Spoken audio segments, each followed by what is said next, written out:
할렐루야. 미션 큐티로 하루를 시작하는 세중앙교회 성도님들을 주님의 이름으로 축복합니다.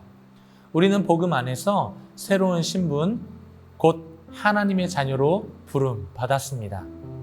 더 이상 죄로 인한 정죄, 두려움과 절망이 우리를 사로잡을 수 없습니다. 예수 그리스도 안에서 자유함을 누리는 우리는 단순히 자유를 방종이나 책임 회피의 기회로 삼지 않고 하나님의 빚진 자이며 동시에 하나님의 자녀로 살아가라는 부르심을 받은 것입니다. 오늘 주시는 말씀을 통해 빚진 자로서의 책임과 자녀됨의 특권을 함께 묵상하고 은혜 누리시길 축복합니다. 우리 다 같이 오늘의 말씀 읽겠습니다. 그러므로 형제들아, 우리가 빚진 자로 돼 육신에게 져서 육신대로 살 것이 아니니라. 너희가 육신대로 살면 반드시 죽을 것이로되 영으로서 몸의 행실을 죽이면 살리니 무릇 하나님의 영으로 인도함을 받는 사람은 곧 하나님의 아들이라. 너희는 다시 무서워하는 종의 영을 받지 아니하고 양자의 영을 받았으므로 우리가 아빠 아버지라고 부르짖느니라. 성령이 친히 우리의 영과 더불어 우리가 하나님의 자녀인 것을 증언하시나니 자녀이면 또한 상속자 곧 하나님의 상속자요 그리스도와 함께한 상속자니 우리가 그와 함께 영광을 받기 위하여 고난도 함께 받아야 할 것이니라. 바울은 성도가 더 이상 육체에게 빚진 자, 즉 육체를 따라 살아야 하는 채무자가 아니라고 말합니다. 만약 여전히 육체가 우리의 채권자라면 성도의 삶은 여전히 육신에 얽매여 죄의 종노릇하는 인생에 머무를 수밖에 없을 것입니다. 어제 우리가 함께 나누었던 말씀을 보면 예수님께서 죄 있는 육신의 모양으로 오셔서 육신 안에 있는 죄를 정죄하심으로 율법의 요구를 이루셨다고 했는데요. 그 은혜를 기억하며 오늘 말씀 가운데 주시는 두 가지 교훈을 나누겠습니다. 첫째로 우리는 빚진 자들입니다. 본문 12절 말씀은 이렇게 시작합니다. 그러므로 형제들아, 우리가 빚진 자로 돼 육신에게 져서 육신대로 살 것이 아니니라. 그러므로는 앞서 바울이 증언한 복음의 진리가 연결되어 있습니다. 예수 그리스도의 구원과 성령의 능력으로 우리는 죄와 사망에서 해방되었기에 이제 더 이상 육신의 요구에 우리가 얽매일 이유가 없다고 말합니다. 더 이상 육신의 본능과 정욕 그리고 죄의 소욕이 우리의 주인이 아니라는 것이죠.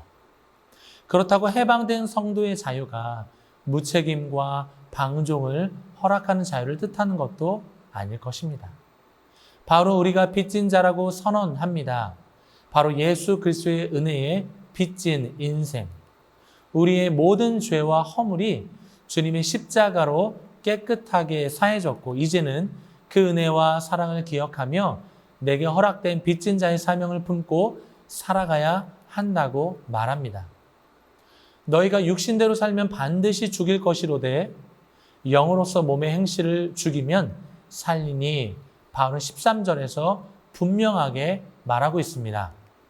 예수님의 구원으로 받은 이 자유는 육신의 빚을 지는 것이 아니라 성령의 인도하심을 따라 죄의 습성을 날마다 이겨내고 은혜 안에서 거룩함을 따라 살아가야 합니다. 우리의 빚은 율법적 열심이나 두려움에서 비롯된 무거운 짐이 아닙니다. 우리의 인생 가운데 중요하게 여겨야 하는 것은 빚진 자임에도 불구하고 주어진 삶을 기쁨으로 살아가야 할 의무가 주어졌다는 것이죠. 성도 여러분, 오늘 하루도 성령의 인도하심을 따라 살아가시길 축복합니다.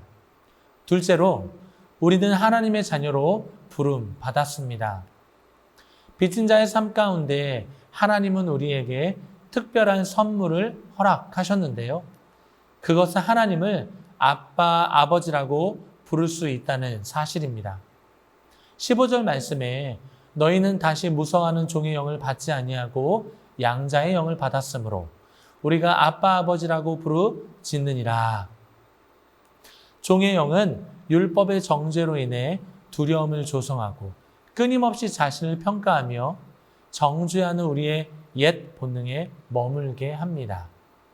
나는 여전히 곤고한 사람이라는 탄식과 실패 앞에 무릎 꿇는 자리, 자신을 다그치고 자책하는 그 모든 마음이 바로 종의 영의 모습인 것이죠. 그러나 예수님 안에서 우리는 새로운 영, 곧 양자의 영을 받은 줄 믿습니다. 이제 하나님과 우리의 관계는 두려움에서 친밀함으로 거리감이 전혀 없는 신뢰와 사랑의 관계로 바뀐 것이죠. 하나님은 화려한 미사여구가 가득한 기도를 듣고 싶어 하시는 것이 아닙니다. 도무지 기도가 나오지 않는 그 상황 가운데 있다면 그저 아빠라고 부르짖어 보시기 바랍니다. 우리 하나님은 졸지도 주무시지도 않으시며 우리의 부르짖음을 단 한 번도 외면하신 적이 없는 분이심을 믿으시기 바랍니다. 성도 여러분, 하나님의 자녀로 살아간다는 것은 고난과 시험이 없다는 의미가 아닙니다. 오히려 자녀에게 우리의 삶에 연단과 고난이 찾아올 수 있습니다. 17절 말씀을 보면 자녀는 곧 상속자인데 상속자는 고난도 함께 받아야 한다고 말하고 있습니다. 자녀에게 주어지는 것은 상속의 영광이 맞습니다. 하지만 그리스도와 함께 고난을 감당하는 자리이기도 합니다. 그러니 우리를 아름답게 빚어가시기 위해 찾아오는 수많은 불시험을 이상한 일 당하는 것 같이 여기지 마시고 도리어 그리스도 예수의 고난에 참여하고 있다는 사실 앞에 감사하는 성도님들 되시길 바랍니다. 나처럼 죄 많고 연약한 자가 예수 그리스도와 함께 쇠하지 않고 썩지 않는 하나님 나라의 영광을 누릴 자로 부름받았다는 사실 앞에 기뻐하시기 바랍니다. 성도 여러분, 우리는 갚으려고 해도 갚을 수 없는 빚을 진 자들입니다. 주님을 위해 헌신하는 삶은 내가 무언가 대단한 것을 해야 하는 삶이 아니라 그저 주님을 나의 아빠, 아버지라 부르기만 하면 된다는 사실을 잊지 마시기 바랍니다. 주님께서 나의 이름을 부르실 때에 하나님, 제가 여기 있습니다. 나는 주님의 자녀입니다. 라고 고백하며 나아가시길 축복합니다. 사랑하는 자녀를 위해 자신의 전부를 드린 하나님께서 오늘 우리의 삶을 가장 복된 길로 인도하실 것입니다. 오늘 하루도 성령의 인도하심을 따라 자녀로서의 정체성을 회복하시고 예수의 이름을 부르며 나아가는 하루가 되시길 주님의 이름으로 축복합니다. 아멘. 기도하겠습니다. 사랑의 하나님 아버지 감사합니다.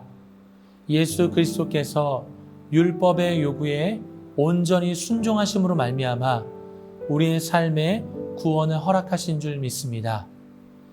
우리가 그렇게 빚진 자의 삶을 살아갈 때에 하나님께 기쁨과 감사로 살아내는 우리의 삶이 될 수 있도록 주여 인도하여 주옵소서. 이제는 우리가 종의 영을 받지 아니하고 양자의 영을 받음으로 말미암아 하나님을 아빠 아버지로 부르게 된 줄 믿습니다. 하나님의 자녀가 된 권세와 특권을 누리게 하여 주시고 그 영광의 걸음, 믿음의 걸음을 걸어낼 때에 하나님께 기쁨과 영광이 되는 우리의 삶이 될 수 있도록 주여 함께하여 주옵소서. 감사하며 예수님의 이름으로 기도합니다. 아멘.